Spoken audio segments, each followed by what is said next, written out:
401k advisors want to build a scalable practice, but aren't always sure what to do next. Welcome to Outcomes, the podcast designed to help advisors think, make decisions, and cast a vision to create a business for the future. Here's your host, Ross Marino, financial planner, author, speaker, and CEO of Advisor 2X. Welcome to Outcomes, the podcast. Today, I'm joined by Fred Barstein, CEO and founder of TRAU and TPSU, and consulting editor for Investment News and RPA Convergence. Welcome, Fred. Thank you, Ross. RPA is retirement plan advisor. The convergence is definitely on. We're talking about it. It's a goal. We're trying to figure it out. But a lot of that comes from that transition from accumulation to decumulation. And the convergence is necessary for that to happen, but it's not so smooth right at the moment. Can you talk a little bit about that? Yeah, convergence is a word that everybody's using. It's sort of like diversity. It's aspirational, but certainly not the reality. But there definitely needs to be a convergence, and it's very, very powerful if we can make that happen. So the first part of that is clearly defined contribution plans are now being morphed into the replacement for defined benefit plans, right? Corporate America has done that. Not-for-profit is there. We see other groups moving in that direction. But the defined contribution plans, as good as they are, have only solved half of the problem. We have solved the accumulation problem. Doesn't mean that all plans have incorporated it, but if we use the auto enroll, auto escalate, getting people to 10, 12, 15% with match, using some sort of professionally managed investment, using a stretch match, and all the tricks that the behavioral finance people have done, we have solved for the accumulation problem. It is a much easier problem to solve for than the decumulation problem. So, there's lots of issues around that, but now that if people are able to save enough, how do they make sure that the money that they saved, they don't outlive it? How do they make sure they have a good drawdown strategy? Who manages that money? Those are just many, many issues that we have not figured out. And the defined contribution industry really needs to start paying attention to that. If we are going to have DC plans replace DB, as I had, sent you a quote about it, it's sort of like we take off in a commercial flight and we're sitting back and everything's great and we feel comfortable. We have professional pilots on the plane and we feel like everything is good. And in the middle of the flight, the pilots say, okay, we're parachuting off and you guys have to figure out how to land this flight ourselves and yourselves. And that's where the panic gets into it. And there was a recent EBRI study that showed that even the wealthy and the comfortable participants, they have not started taking money. They're so used to saving and being in that mode, they're afraid to start taking money from their retirement. So there's just so much that needs to be done in the decumulation phase. I think if we look at the DC plan and you compare it to the DB plan, we've tried to replace that. And that has certainly happened over many years. But if you put them side by side, the DB gives up a lot of, or doesn't have many of the benefits of a DC plan. You don't have that flexibility. And we can't just say, let's take a DC plan and do systematic withdrawals. And look, it's a stream of income. You've got a DB plan, right? It doesn't work that way. The differences are a DC plan giving up a lot of the features, but for many reasons that we didn't want the pension plan, we like the income, but we didn't want to give up a lot of those features. How are we going to find that balance between what do we let go of or sacrifice from a DC plan in order to make it DB-like so that participants have something that really makes them feel better and live longer lives and happy and healthy? Yeah, it's a great question. Two things is we need different skill sets. It's not just a product, it's a process. And we don't have the skill sets right now that we had honed in order to help people to accumulate the assets to be able to help them with the drawdown and retirement. So different skill sets have to be created and utilized, not created. There's probably a lot of skill sets that we have because wealthy people that have financial advisors and have that kind of help, you know, they feel comfortable because somebody who knows what's done. They have professional pilots, but they're flying private jets. They're not flying commercial flights. I think that there has to be sacrifice. So it starts with the plan sponsors. The plan sponsors know that participants who are, you know, more and more are willing to retain separated and retired employees in their plan, even though they know there might be some greater costs in administration. And they're more willing than ever, I'm not saying they're willing, to introduce retirement income products inside of the DC plan as people get closer to doing to retiring. So it's not just happens, okay, they retired, now we'll put in retirement income. It's part of that process as they get closer. So plan sponsors are more willing. There was some research that TRAU Price did that it was something like 50% of larger plans and almost 40% of smaller plans are willing to retain the participants, and a great percentage are willing to introduce retirement income.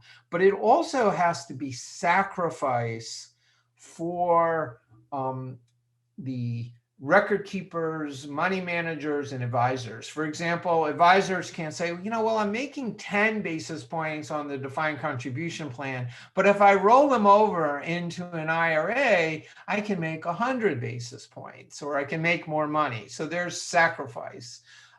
Record keepers and providers have to sacrifice a little bit. Maybe it's a different skill set that they have that they're not necessarily comfortable with. Maybe they don't deal in annuities. They don't want to, they don't have annuities. They may not make as much money in the retirement income process and services and products.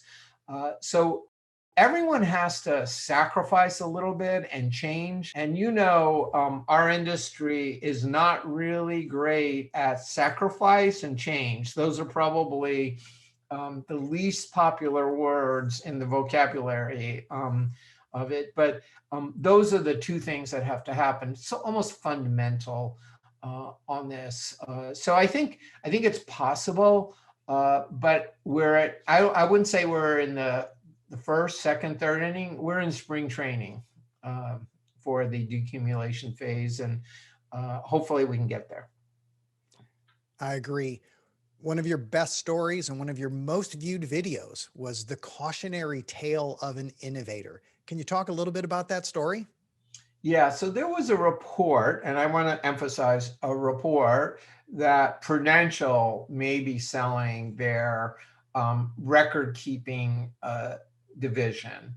And Prudential is probably, I will say definitely the most innovative record keeper in the industry. They were very first to advice, right? They were providing advice to their participants very, very early on retirement income and introducing retirement income.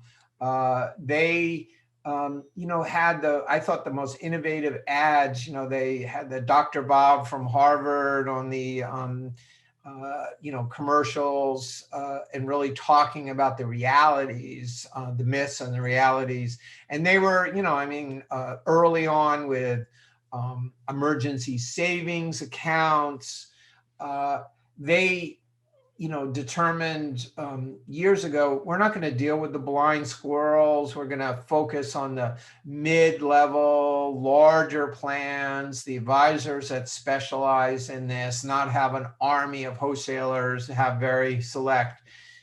All of that, and and the parent company says, we just can't succeed in this market. And to me, it was disheartening and cautionary, but certainly not surprising, because they're competing against the big five, and at this point, there are 5 record keepers that have really distanced themselves, and people want to, always get me on the record, say who the other 5 are, because if I mention the 5, then all the others get mad at me.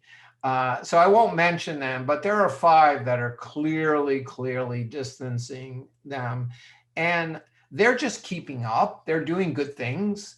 But it's really about pricing and cloud and distribution and the ability to invest in technology. Cybersecurity has upped the ante for the kind of amount of money and people that you have to devote. So it's really about creating this huge battleship that has clout with the money managers. They're getting lots and lots of subsidies from them because they have so many plans and assets and participants. So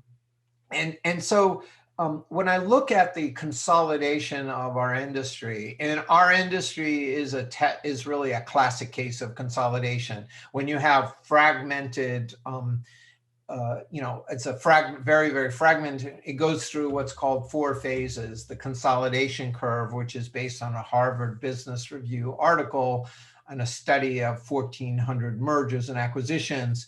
The record keepers are a stage ahead. They're more mature than the advisors in the advisor market. We can probably, and the record keepers are probably more like the airlines, on that. And it's come down to about 5 airlines. But for the advisors, it's a very cautionary tale.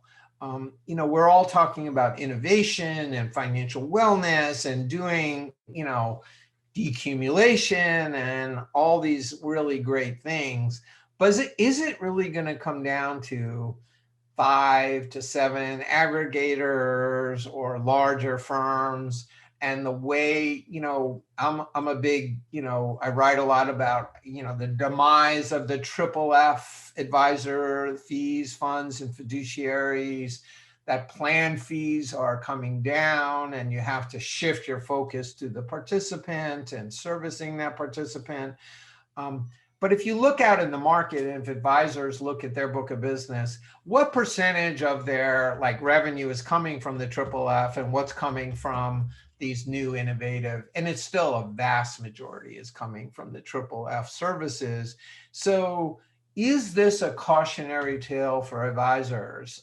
Are the innovators going to win and be the ones that come out at the end of this consolidation curve as a part of a group that's really survived and succeeded, or is it just going to come down to clout and pricing on this? And so, yeah, my views, I post a lot on LinkedIn and I get, 500 to 1,000 views. This one got 5,000 views. So I think that people are interested. I think it's scary.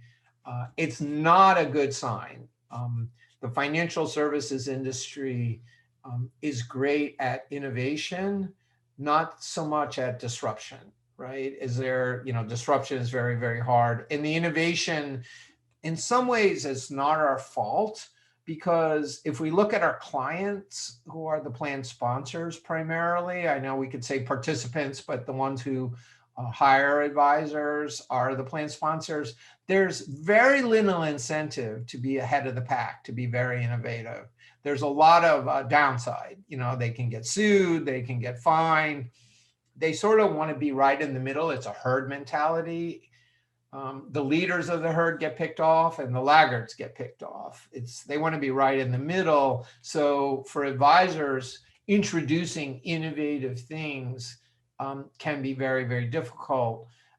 Although we are seeing, we do a lot of plan sponsor training, and we saw some research recently from PIMCO where financial wellness is the primary interest to plan sponsors. I'm not sure they know what it means. One of the greatest quotes I've best quotes I heard was actually from the CEO of Prudential.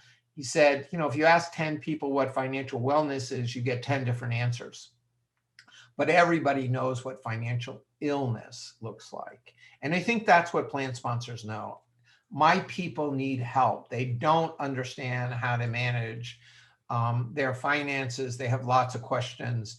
And the worksite platform, especially the defined contribution platform, is an ideal place to help people with all different types of financial issues, spending and saving and investing. So there just seems like there's this great opportunity. Will the innovative advisors, the ones who are really trying new things, and if everything that, as an entrepreneur, I heard very early on, somebody said, if everything you do is successful, you're not doing enough. Advisors don't want to hear that. CEOs don't want to hear that. But are the innovators, especially ones that try and fail? I learn more from my failures than I do from my success. Are they going to be penalized?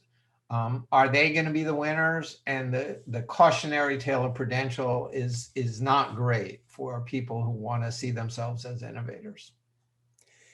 You ended up answering the follow-up question that popped into my head, which was the concern I would have that size and scale is the new competitive advantage, especially in a consolidative environment, which means the emphasis on innovation may suffer because it's not as important as it was when everybody was trying to say, we have built a better mousetrap and we have new features. And the leaders and the laggards, yes, they may get picked off. And I didn't see it that way, but that's what I was thinking about is, are we actually going to stifle it because you want to stay in the pack and consolidate and grow top line, have margins and so forth? And yeah, that's where it suffers. It's concerning for the industry. I mean, are you seeing that go on right now? Absolutely. I think why you're seeing, the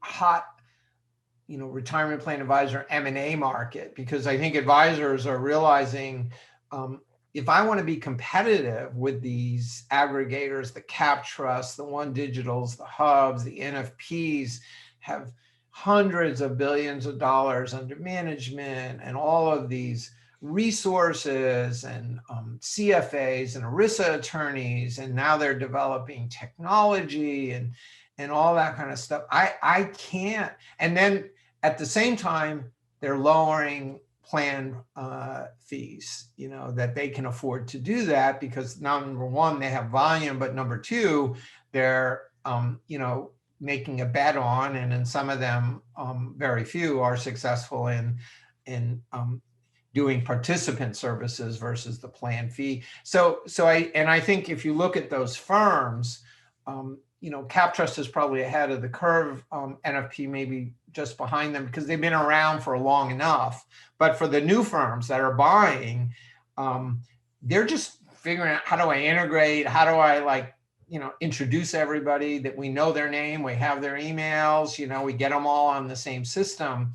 And their focus is going to be on that versus, we talk about innovation, but can they actually implement it? And if you're out there as solo independent, it's really hard to compete against these larger firms because they're hiring and buying really good advisors. The best and the brightest are selling. Part of it is, monetizing their investment and shifting, diversifying their investment risk on of it. But I think it's just like, I asked the Innovator aggregators at an investment news roundtable in 2018.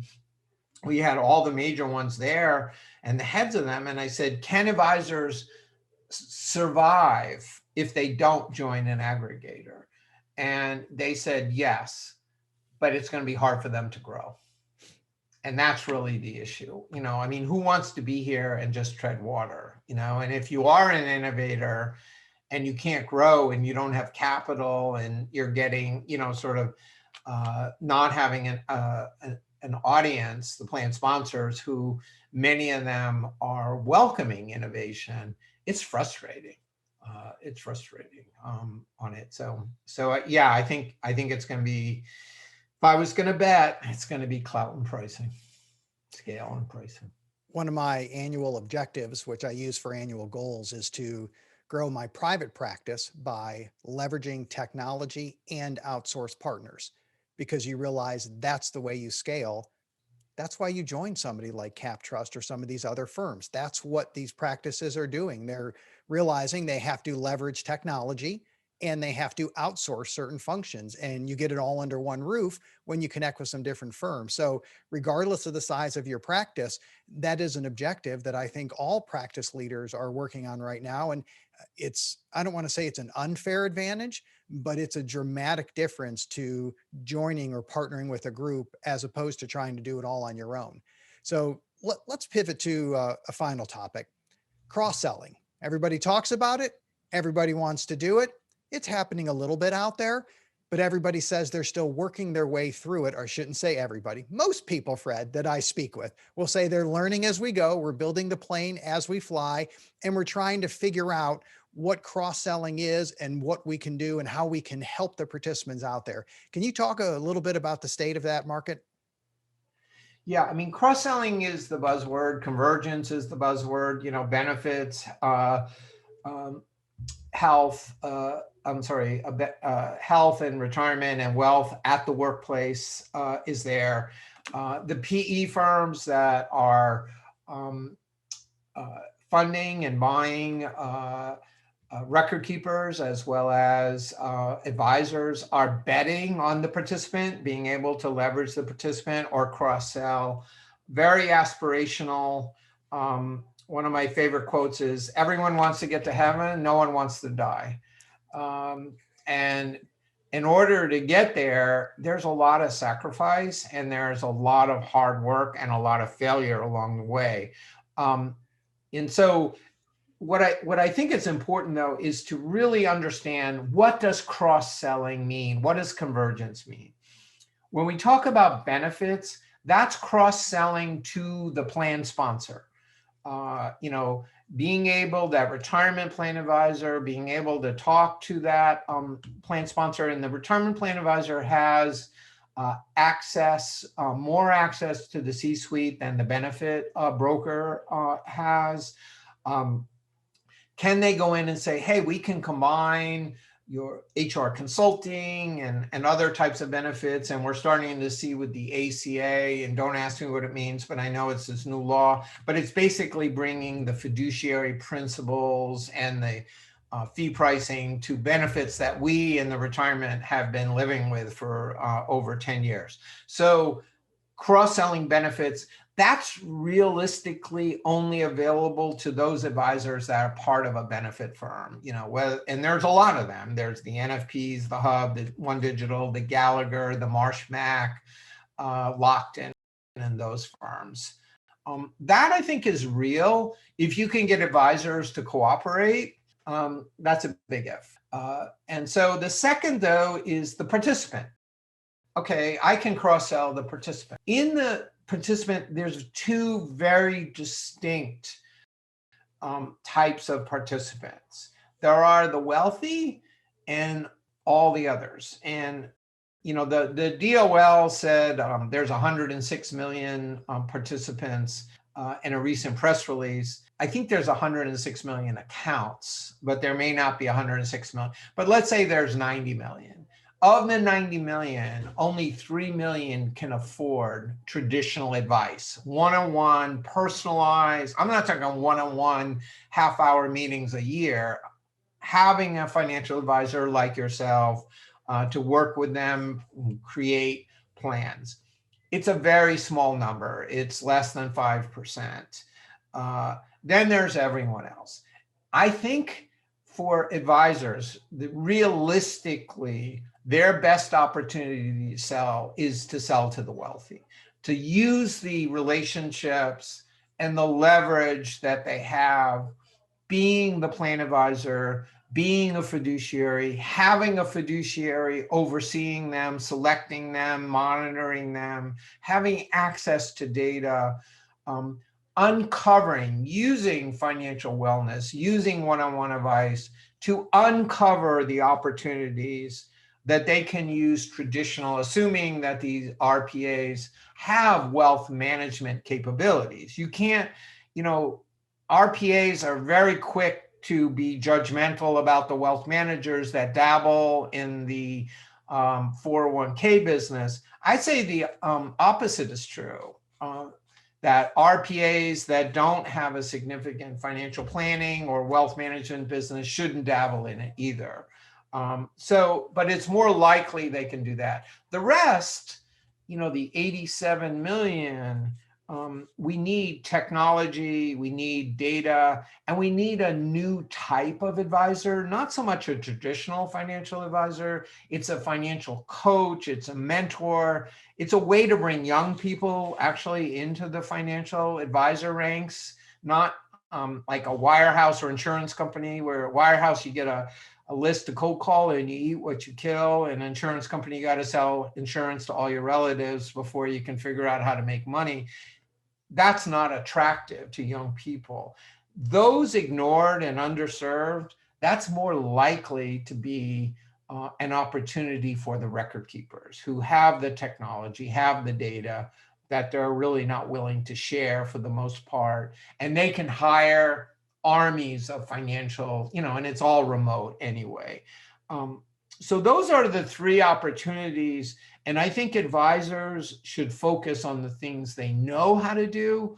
CapTrust, and I use them a lot because they've been, doing it. They say that for every one-on-one meeting, or sometimes they do 1-on-3, they're finding one wealth management. For every 8 meetings, they find one wealth management opportunity of $1 million or more.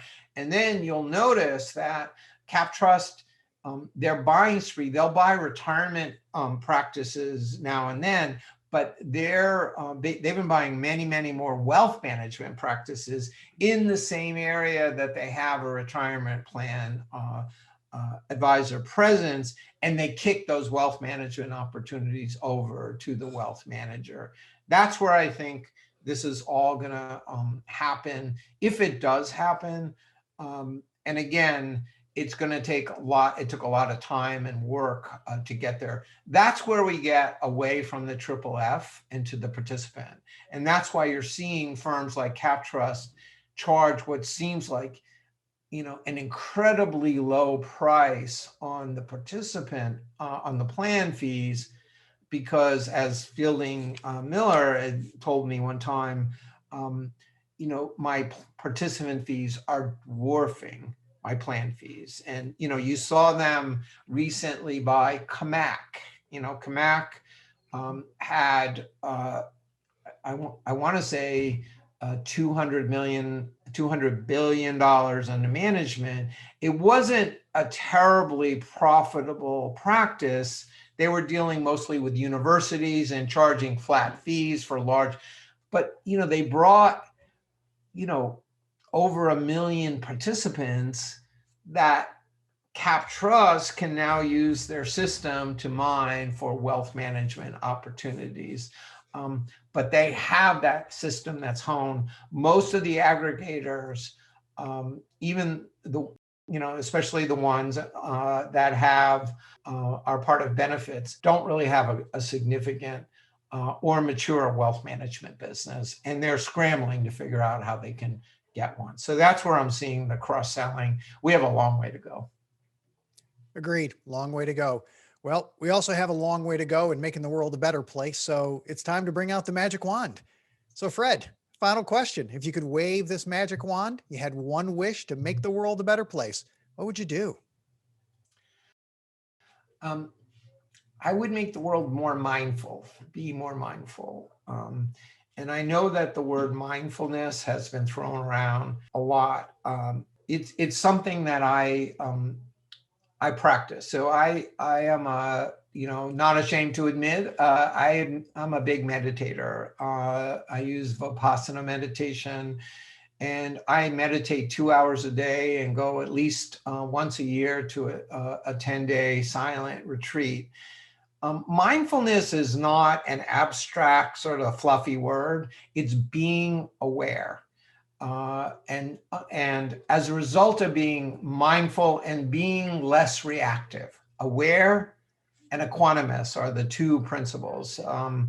And I find personally, as a result of being more mindful, which just like eating and a diet and physical takes a daily practice, a real strong discipline, I'm kinder, I'm more peaceful, and I'm happier. So I think if we could all be a little bit more mindful, and mindfulness does not have to be meditation, it can be, but just to be aware and less reactive, I think we'd all be in a better place.